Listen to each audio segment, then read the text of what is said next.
The massive crystalline chamber stretched beyond human comprehension, its walls pulsing with alien energy that made the air itself shimmer with power. Ambassador David Martinez felt his heart pound as he stepped through the towering entrance, flanked by Dr. Lisa Park and General Robert Kane, three humans walking into the most important trial in galactic history. The Galactic Council's judgment hall defied every expectation. Rising from the floor in perfect concentric circles were the seats of 49 different species, each more alien than the last. Beings of pure energy floated beside crystalline entities that sang in harmonics beyond human hearing. Insectoid creatures with compound eyes the size of dinner plates observed everything with mechanical precision, while serpentine forms coiled around floating platforms that responded to thought rather than touch. The center of it all sat High Chancellor Krell, a being that resembled molten metal given consciousness and purpose. When it spoke, the words bypassed the ears entirely, appearing directly in the minds of all present through quantum translation fields that had taken the Council 3,000 years to perfect. Humans of Earth. Krell's mental voice carried the weight of absolute authority. You stand accused of crimes against galactic stability. Your species has been observed engaging in military expansion, territorial aggression, and technological development that violates 17 separate accords designed to maintain peace among civilized worlds. David kept his expression carefully neutral, though every instinct screamed at him to defend his species immediately. Behind the formal charges lay something far more dangerous: fear.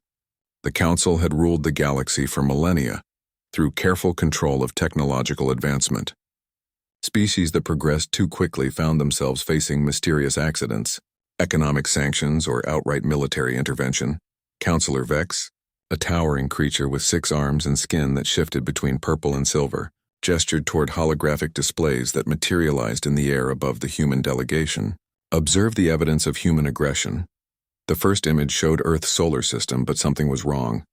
Where there should have been empty space between planets, the displays revealed massive structures, space stations, mining platforms, and what appeared to be weapons installations scattered throughout the system like hidden fortresses.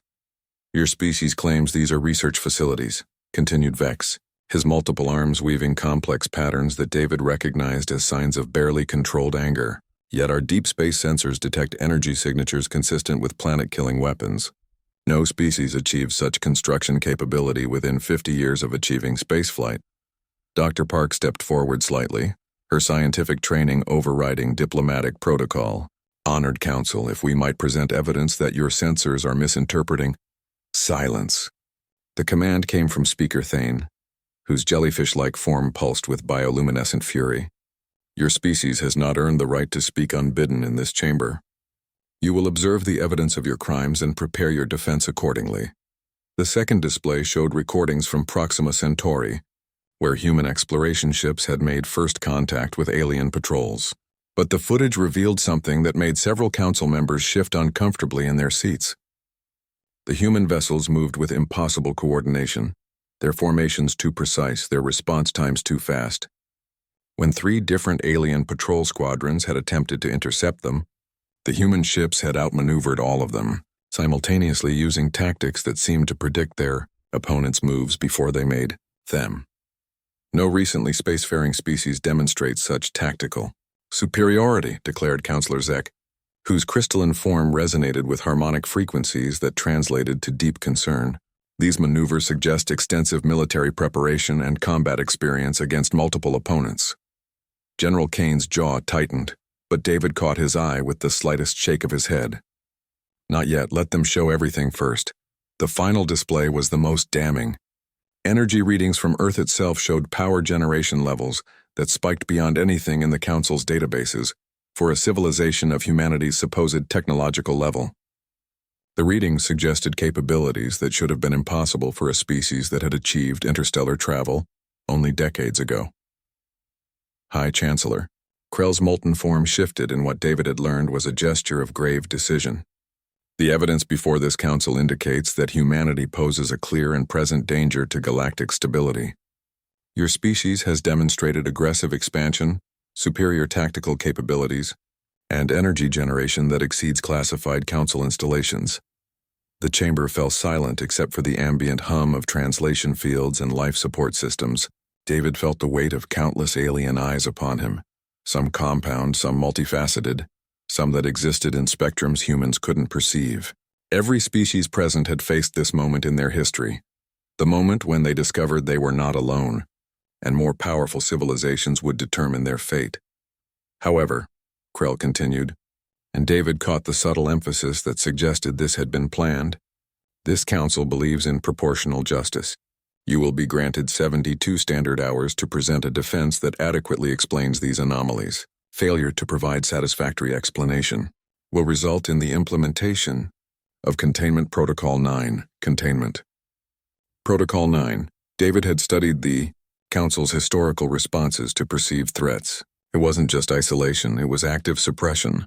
A fleet of Council ships would surround Earth's solar system, and any human vessel attempting to leave would be destroyed without warning. Any installation deemed threatening would be eliminated from orbit.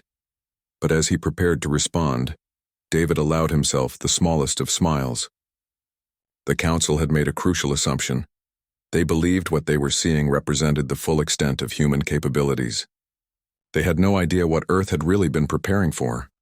Honored Council, David said, his voice carrying clearly through the translation matrix. Humanity accepts your terms. We will present our defense within the specified time frame. As the crystalline doors sealed behind them, Dr. Park grabbed David's arm with barely controlled urgency. David, you realize what this means? They're going to position containment fleets around our system within hours. By the time we return, Earth could already be under siege. General Kane nodded grimly, his military mind already calculating tactical implications. Standard containment protocol calls for a minimum of 60 ships. They'll control every hyperspace junction in and out of the system. David looked back at the massive chamber doors, his expression unreadable. Behind those barriers sat the most powerful governing body in the galaxy, confident in their technological superiority and their right to judge lesser civilizations. They had no idea they were about to discover the difference between being advanced and being prepared. I know exactly what this means, David replied quietly. The question is, do they? As the three humans walked toward their shuttle, hidden sensors throughout the Council station transmitted their biometric data back to Central Intelligence. The readings showed elevated stress levels and increased neural activity, but not the patterns of fear or desperation the Council expected from a species facing annihilation. Instead, the data suggested something far more dangerous: anticipation. In the depths of space, Council fleet commanders received their orders. Within hours, the most powerful armada in galactic history would surround a small blue planet whose inhabitants had just made what appeared to be a fatal miscalculation. What they didn't know was that on that small blue planet, humanity had been preparing for this moment since the day they first looked up at the stars and wondered if they were alone. The answer had always been no, they weren't alone. But the real question had never been whether other life existed. The real question was whether humanity would be predator or prey when that life finally found them. Today, the galaxy was about to find out. The journey back to Earth through hyperspace took 16 hours. But aboard the diplomatic vessel Perseus, time seemed suspended in possibility. Dr. Lisa Park sat in the ship's secure communication bay, her fingers dancing across interfaces that responded to neural impulses as much as physical touch. The quantum entanglement communicator before her was supposedly impossible for a species that had only recently mastered faster than light travel. Priority transmission to command. Authority, she spoke into the crystalline receiver. Authorization Park Alpha 79. The response came immediately. Not through speakers, but directly into her auditory cortex, through neural interfaces that Council medical scans had completely failed to detect. Dr. Park, this is Director Hayes, report. The Council took the bait exactly as predicted, Lisa said, allowing herself a small smile of satisfaction. They believe our installations are primitive weapons platforms. They have absolutely no idea what they're actually looking at. On the other side of the ship, General Robert Kane stood before a tactical display that showed the real situation developing around Earth. Red indicators marked the positions of Council scout ships, 14 vessels, that had appeared at the edge of the solar system.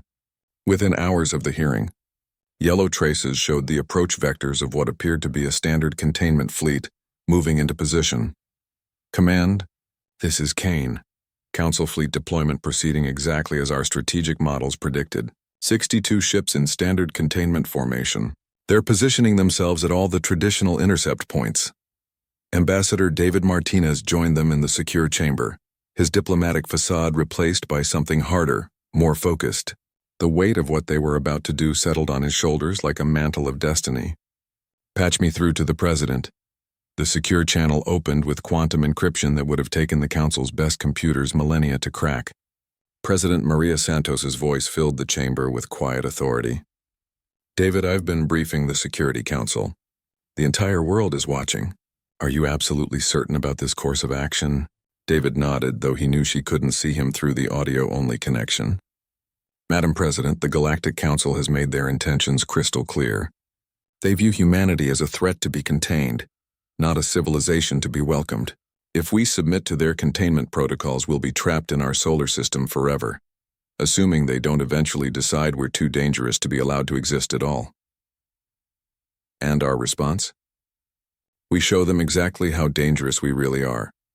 The transmission ended, leaving the three humans in contemplative silence as their ship approached the familiar blue marble of home. Through the viewports, Earth appeared deceptively peaceful, a jewel hanging in the void, seemingly defenseless. But Lisa knew that beneath that serene surface, humanity had been preparing for this confrontation longer than the Council could imagine. Contact detected, announced the ship's AI in a voice that sounded completely human but carried processing capabilities that exceeded the Council's central computers. Council surveillance probe attempting to establish detailed scanning lock on our vessel. Kane moved to the tactical station with practiced efficiency. Let them scan. They need to see exactly what we want them to see. The probe's advanced sensors washed over the Perseus, and Lisa watched the data streams on her console with quiet satisfaction. To the Council ships, their vessel would appear exactly as expected. A simple diplomatic craft with basic defensive systems and standard propulsion. The probe would detect 3 human life, signs with normal stress indicators and technological signatures consistent with a recently spacefaring species. What the probe couldn't detect were the quantum processors embedded in their neural tissue, the programmable matter components integrated into every surface of the ship, or the fact that the Perseus's entire structure could reconfigure itself into something entirely different within seconds. As Earth grew larger in their viewport, David activated another secure channel. This is Perseus requesting priority landing clearance for Luna Station Alpha. Perseus, this is Luna Station Alpha. Clearance granted for Base 7. Security protocols are active and operational. The moon's surface appeared deceptively barren from space, marked only by the obvious research installations that the Council had identified as weapons platforms. As their ship settled into the landing bay, Lisa felt the subtle vibration that indicated the bay was sealing and pressurizing, but also activating stealth barriers that would hide what happened next from any observing Council ships. The moment they disembarked, Director Janet Hayes approached them, a woman whose unremarkable appearance concealed depths of intelligence that had consistently surprised alien diplomats across the galaxy. Welcome home.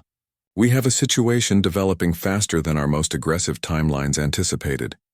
She led them through corridors that seemed perfectly normal until Lisa's enhanced vision revealed their true nature. The walls themselves were alive, a biotechnological hybrid that could process information, manufacture equipment, and defend itself if necessary. The floor beneath their feet contained more computing power than the entire Galactic Council's central database. The Council fleet is taking positions for full containment. Hayes continued as they walked deeper into the installation.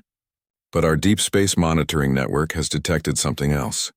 4 Council dreadnoughts are approaching from the direction of the hegemony core worlds.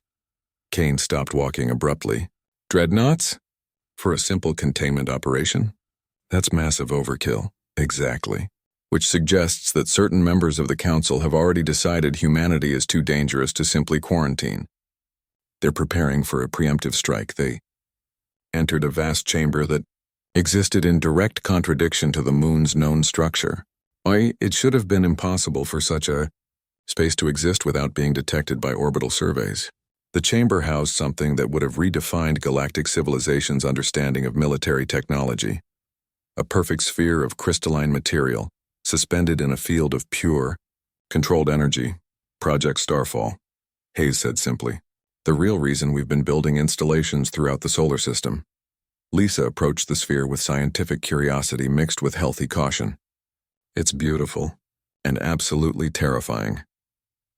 It's a quantum cascade generator, Hayes explained, her voice carrying the weight of humanity's greatest secret, capable of creating localized space-time distortions on a scale that could affect entire star systems. The Council's planet crackers are primitive kinetic weapons by comparison. David studied the energy readings surrounding the sphere, his diplomatic mind grasping the full implications, and they have absolutely no idea this technology exists. None whatsoever. Their sensors show them exactly what we want them to see. Research installations, mining equipment, basic defensive platforms. They have no conception that a species as young as humanity could have developed technology that surpasses their own by several orders of magnitude. Kane moved to a tactical display showing the real-time positions of all ships throughout the solar system. So when do we show them what we're really capable of? Hayes smiled, and there was something in her expression that would have forced the Council's xenobiologists to completely revise their assessment of human psychology. The dreadnoughts will be in position within 8 hours. The moment they power up their main weapon systems, they'll have committed an act of war against a sovereign planet. And then humanity shows the galaxy exactly what we're capable of. The Council thinks they're dealing with an aggressive but primitive species that got lucky with a few technological breakthroughs. They have absolutely no idea they're about to face a civilization that has been systematically preparing for this exact moment since the day we first achieved space flight. Through the chamber's massive viewports, Earth hung in space like a perfect blue marble, while around it, the Council's containment fleet moved into their final positions with mathematical precision. In deep space, the 4 dreadnoughts continued their approach, their crews absolutely confident in their technological superiority and their right to judge primitive civilizations. None of them realized that they were not the hunters in this ancient equation. They were about to become the prey. The emergency session of the Galactic Council convened 18 hours ahead of schedule, summoned by urgent transmissions from the containment fleet. The great crystalline chamber buzzed with nervous energy as representatives materialized in their assigned positions, many displaying the rapid color changes and agitated movements that indicated species-specific stress responses across 49 different evolutionary paths. Fleet Commander. Trell's holographic image materialized in the center of the chamber, his serpentine features grim with concern that bordered on barely controlled fear. Honored Council, I must report highly anomalous activity throughout the Sol system that contradicts all our intelligence assessments. High Chancellor Krell leaned forward, his molten metal form reflecting the emergency lighting with an intensity that suggested deep unease. Elaborate immediately, Commander. At 4:23 Standard Time, our deep-range sensors detected massive energy spikes from the 3rd planet. The readings are completely unprecedented. Power generation levels exceed anything in our databases for a Class 3 civilization by factors that should be physically impossible. Counselor Vex's 6 arms shifted in complex patterns that indicated profound confusion among his species. Impossible. Our preliminary surveys clearly showed standard fusion-based power systems, consistent with early spacefaring technology. That's exactly what we believed as well, Trell continued, his voice carrying undertones of professional bewilderment. But these new readings suggest energy sources that rival our own core world installations. Furthermore, we've detected gravitational anomalies, consistent with large-scale matter manipulation on a scale we've never encountered. The chamber erupted in concerned chatter across dozens of languages and communication methods that spanned everything, from harmonic frequencies to bioluminescent displays. Speaker Thane's jellyfish-like form pulsed with rapid patterns as she processed the impossible implications. Commander, are you suggesting that humanity has been systematically concealing their true technological capabilities from the moment of first contact? I'm reporting exactly what our most advanced sensors are detecting, Honored Speaker. But there's significantly more. The human delegation that appeared before this council, our post-hearing analysis of their complete biometric data, reveals something deeply disturbing. A new holographic display materialized, showing detailed biological readings from the 3 human representatives. The data streams were extraordinarily complex, filled with patterns that contradicted everything the Council understood about standard human physiology. These neural activity patterns suggest cognitive processing speeds far beyond what we've documented for their species during any previous contact. And these readings from their cellular structure indicate integration of artificial components at a molecular level that should be completely impossible without causing massive rejection responses.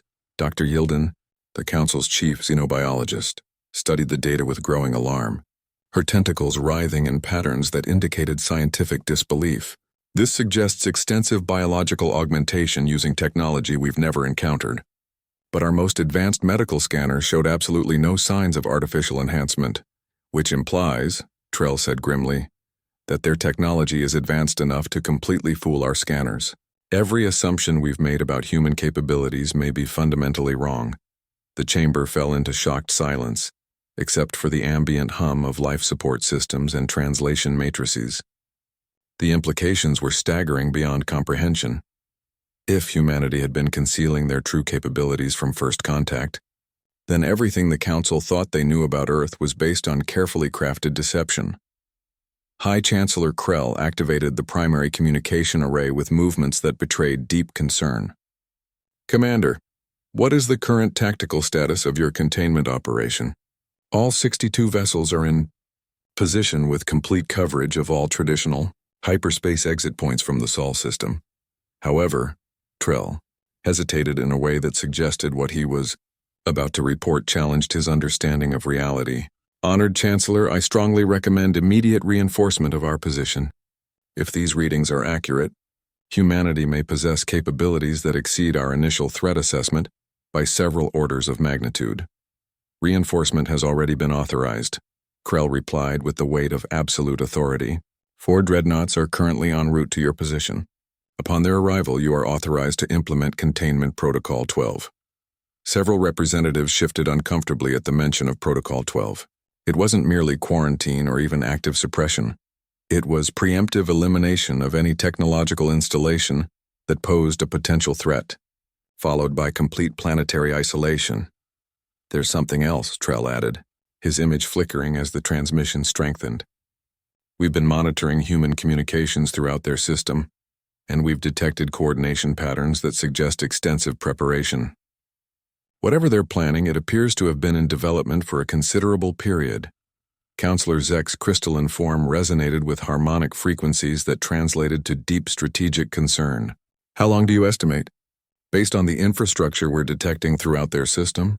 Possibly since before their official first contact with galactic civilization. The implication sent waves of alarm through the assembled representatives like ripples in a pond. If humanity had been planning for potential conflict from the very beginning, then their entire diplomatic approach had been an elaborate facade designed to buy time for military preparation. This council is prepared to authorize extreme measures, Krell announced with finality. If humanity proves to be an existential threat to galactic stability, we will not hesitate to implement Final Protocol. Final Protocol. The words hung in the air like a death sentence that encompassed an entire world. It was the most extreme response in the Council's arsenal. The complete sterilization of a planet deemed too dangerous to be allowed to exist. At that precise moment, the chamber's communication systems activated with an incoming transmission that bypassed every security protocol and appeared directly on the central display without any form of authorization. The fact that such a thing was even possible sent immediate alarm through every being present. The image that appeared was Ambassador David Martinez, but he was no longer wearing the modest diplomatic uniform he'd worn to the hearing. Instead, he stood in what appeared to be a command center of impossible sophistication, surrounded by tactical displays showing real-time positions of every council ship throughout the galaxy. Honored members of the Galactic Council, David began, his voice carrying an authority that made several representatives step back instinctively. I am transmitting this message to formally inform you that your containment fleet has been classified as a hostile force, threatening Earth and her colonies. The casual mention of colonies sent another shock. Through the chamber, their intelligence had indicated that humanity possessed no interstellar Settlements, your dreadnoughts are currently 53 minutes from weapons range of Earth. David continued with mathematical precision. This constitutes a clear act of aggression against a sovereign civilization. Therefore, by the authority vested in me by the United Earth Government, I hereby formally declare that a state of war exists between humanity and the Galactic Council. The transmission showed David stepping aside to reveal a massive, tactical display that shouldn't have been possible, one that showed not just Council fleet positions, but also contact signatures scattered throughout the solar system in locations that their sensors had read as completely empty.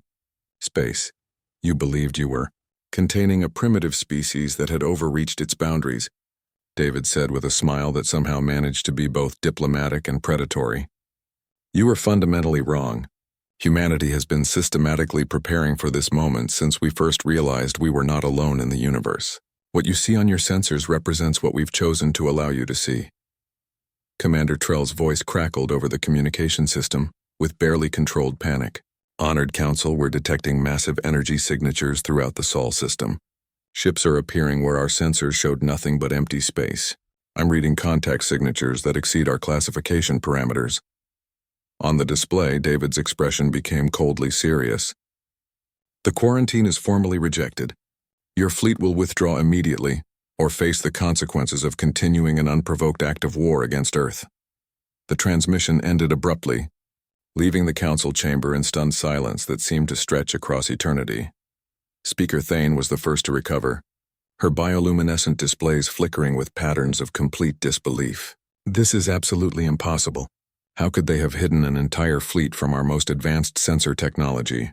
The same way they concealed their true technological capabilities, Krell replied with growing understanding of the magnitude of their miscalculation. We have been systematically deceived from the moment of first contact. As emergency protocols activated across Council space, a disturbing thought occurred to the more perceptive representatives. If humanity had been able to hide their true kappa, the bridge of the Council dreadnought Eternal Supremacy hummed with controlled activity as Fleet Admiral Corex reviewed the tactical situation with growing confidence. The massive warship, stretching over 4 kilometers from bow to stern and capable of cracking planets with its main batteries, represented the absolute pinnacle of Council military technology. Flanked by his sister ships, the Galactic Dominion, Stellar Authority, and Cosmic Order, he commanded enough firepower to sterilize entire star systems. Admiral, reported Tactical Officer Vale, her crystalline form resonating with frequencies of professional satisfaction. We are approaching optimal firing position. Earth's planetary defenses remain pathetically minimal, basic orbital platforms and a small collection of primitive vessels that pose no significant threat. Corex studied the tactical display with the satisfaction of 30 years commanding Council fleets. 62 vessels of the containment fleet had surrounded the Sol system with mathematical precision, while his 4 dreadnoughts approached for what would be a definitive demonstration of Council authority. This would send a message that would echo across the galaxy for generations. Signal the human planet, he ordered with the casual authority of absolute power. Give them one final opportunity to surrender before we demonstrate why the Council has maintained galactic peace for 4 millennia. The communication channel opened, and Ambassador David Martinez appeared on screen. But something fundamental had changed about his environment. The background no longer showed a diplomatic facility, but what appeared to be a military command center of impossible sophistication. Fleet Admiral Corex, David said, his tone respectful but utterly unwavering. I presume you're here to discuss the terms of your withdrawal from our system.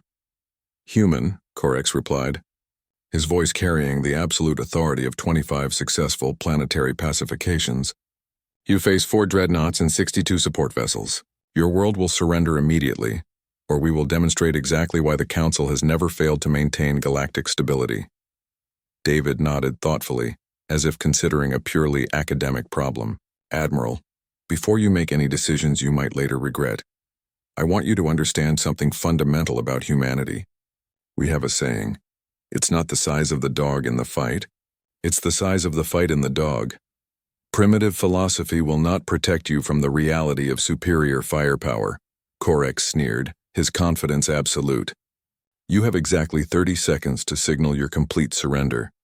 Actually, David replied with something that might have been sympathy. We've prepared our own demonstration. I think you'll find it educational. The tactical display on the Eternal Supremacy suddenly erupted with new contact signatures that defied every law of physics the Council understood. Ships materialized from what had appeared to be completely empty space, not just a few vessels but dozens of them. They appeared in perfect formation around each of the 4 dreadnoughts as if they had been lying in wait for precisely this moment. Impossible, Vale shrieked, her crystalline form resonating with harmonic frequencies of complete disbelief. Our sensors showed absolutely nothing. How are they masking signatures that massive? But as Korak stared at the display in growing horror, a more disturbing realization struck him. The human ships weren't just hiding from detection. They were designed in ways that violated everything the Council understood about spacefaring technology. Their hulls seemed to shift and flow like liquid metal responding to thought, and their energy signatures suggested power sources that should have been theoretically impossible. Admiral, came a panicked transmission from the Galactic Dominion. We're detecting weapons lock from multiple human vessels. Their targeting systems are somehow penetrating our shields and analyzing our internal structure. On screen, David leaned forward with what appeared to be genuine regret. Admiral Korex, your ships are undeniably impressive, but they're also completely predictable. Every Council dreadnought follows identical design principles, uses identical tactical doctrines, and relies on identical technological advantages. We've been studying your weaknesses for decades. All ships maximum firepower, Korex commanded, his professional confidence finally cracking. Destroy them all! The 4 dreadnoughts unleashed their complete arsenals in a display of destructive power that could have boiled oceans and shattered moons, planet-cracking energy beams that could slice through, continental plates and antimatter, torpedoes capable of turning mountains to plasma, filled the space around Earth with enough destructive force to end civilizations, but something impossible happened. The human ships didn't just evade the devastating attack. They moved through it like dancers responding to music only they could hear. Their movements were too precise, too coordinated, too perfect, as if they knew exactly where each shot would be before the weapons were even fired. How are they moving like that? Vale demanded, her harmonic frequencies reaching levels that indicated complete system overload. Their reaction times are faster than our targeting computers can calculate. Evasive maneuvers holding at 98% effectiveness, reported the Stellar Authority in tones of growing desperation. Human vessels are demonstrating capabilities that exceed our fundamental understanding of physics. Then, the human ships responded with weapons of their own. What emerged from the human fleet defied every database entry in Council military archives. Instead of energy beams or kinetic projectiles, they deployed what appeared to be controlled distortions in the fabric of space-time itself. Where these weapons contacted matter, reality seemed to fold and reshape according to principles that challenged the fundamental laws of physics, the cosmic orders, shields, barriers designed to withstand direct bombardment from stellar cores simply ceased to exist as if they had never been constructed. The hull of the mighty warship began to transform in patterns that were simultaneously beautiful and terrifying, folding through dimensions that shouldn't have been accessible. Shields are completely gone, the cosmic order's captain screamed over communication channels that were dissolving into static. Hull integrity is failing in ways that violate every principle of engineering. The weapons are rewriting our molecular structure at the quantum level. Korex watched in absolute horror as his sister ship began to transform into something that bore no resemblance to its original design, a twisted sculpture of metal and energy that existed according to physical laws the Council had never encountered. All vessels, emergency hyperspace retreat, he ordered with the desperation of absolute defeat, but his tactical officer's response sent ice through his entire being. Admiral, hyperspace drives are completely non-responsive. Something is preventing space-time manipulation throughout this entire region of space. On screen, David nodded with what appeared to be genuine sympathy. I'm afraid we can't allow you to leave just yet, Admiral. You see, you've just opened fire on a peaceful planet. In human terms, that constitutes a war crime of the highest order, and we take war crimes extremely seriously. The human fleet began to move in formations that seemed almost artistic in their mathematical precision. Each vessel followed trajectories that complemented every other ship, creating a symphony of coordinated movement that gradually surrounded the remaining 3 dreadnoughts like a closing net of impossible technology. "Admiral," Vale reported, her crystalline form now resonating with frequencies that indicated complete systemic terror.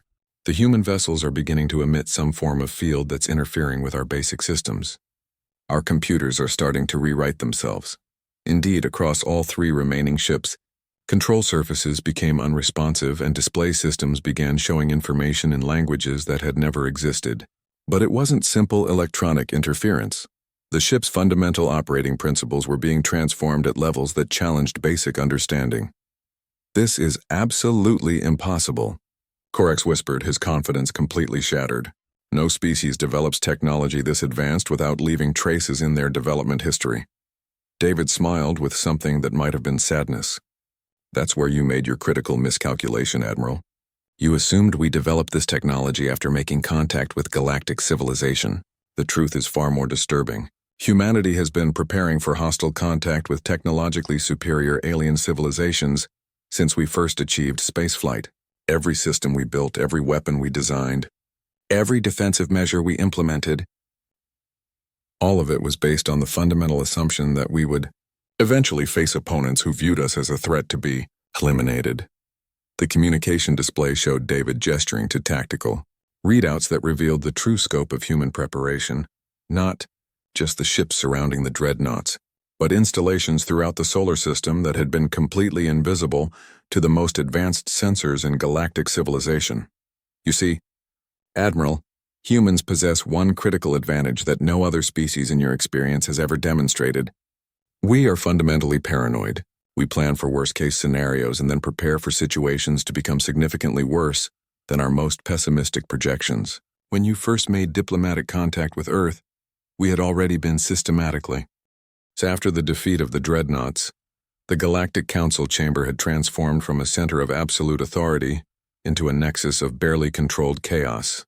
Reports flooded in from across council space as the true scope of humanity's preparation became undeniably clear. The modified sensor packages that human ships had installed on the surviving dreadnoughts had spread their enhanced detection capabilities throughout the Council fleet network, revealing a reality that shattered 40 centuries of galactic dominance. High Chancellor Krell stood before the emergency assembly, his molten metal form displaying stress fractures that indicated psychological pressure beyond anything his species had evolved to handle. The reports from Admiral Corex have been independently verified by 17 separate intelligence sources. Humanity has constructed what can only be described as a fortress, network spanning 23 star systems. The holographic displays surrounding the chamber showed tactical assessments that defied every principle of galactic development. Human installations appeared throughout local space, not just around Earth, but in seemingly empty systems that Council surveys had classified as uninhabited for millennia.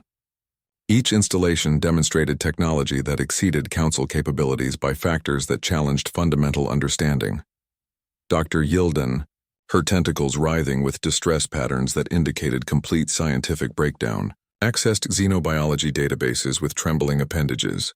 The enhanced scans of human physiology reveal integration between biological and artificial systems at cellular levels that our most optimistic projections suggested were centuries beyond possibility. They've achieved technological symbiosis that redefines the boundaries of species development. Counselor Vex's 6 arms moved in complex patterns that suggested profound confusion mixed with growing fear. How is this level of deception possible? Our first contact protocols were specifically designed to detect advanced civilizations attempting to conceal their capabilities. "Because," came a familiar voice from the chamber's main entrance, "you were searching for the wrong indicators entirely." Every representative turned to witness Ambassador David Martinez walking calmly through security barriers that should have been absolutely impenetrable. Behind him came Dr. Lisa Park and General Robert Kane, but they were no longer alone. Accompanying them were 4 beings that challenged every assumption about human development. The newcomers were recognizably human in origin, but they had been enhanced in ways that redefined the species.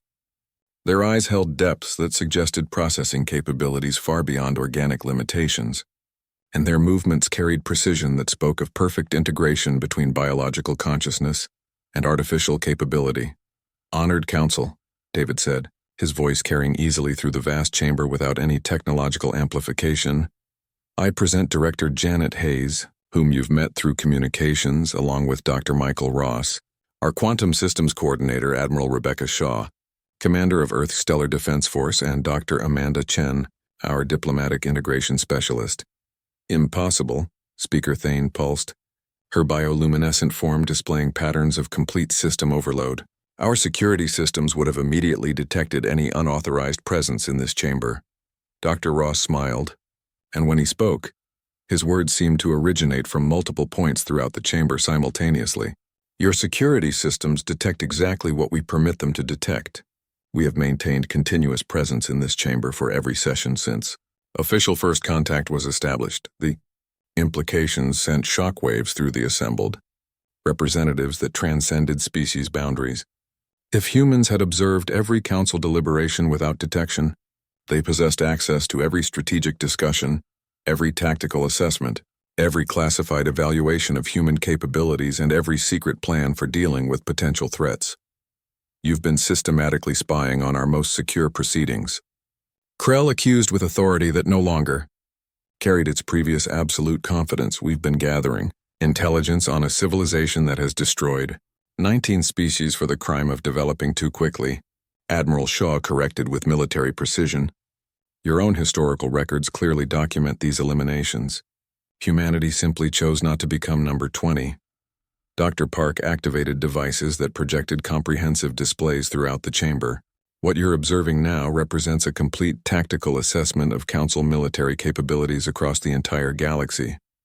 Every ship, every weapon system, every strategic installation, every classified research project. We possess detailed knowledge of your fleet positions, response capabilities, tactical doctrines, and critical vulnerabilities. The displays revealed Council space in perfect detail, not merely public fleet positions but secret installations, classified weapon developments, hidden military bases, and research facilities that were supposed to exist beyond detection. The level of intelligence gathering suggested systematic observation over decades. This comprehensive information was gathered systematically over the past 4 years. Dr. Chen explained with academic precision.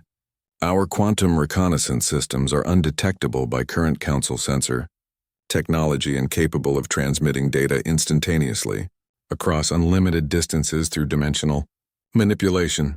Counselor Zek's crystalline form resonated with harmonic frequencies that indicated emergency protocol activation.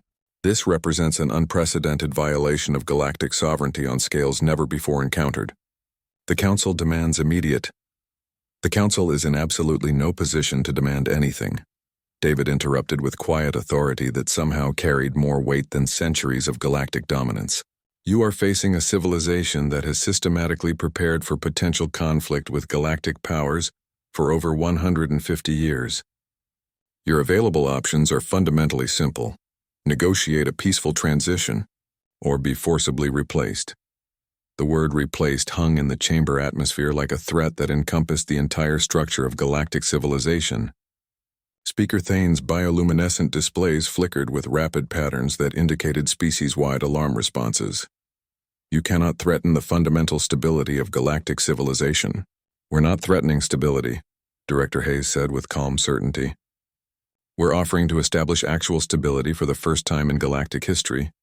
New displays activated throughout the chamber, showing detailed analyses of Council governance over the past millennium.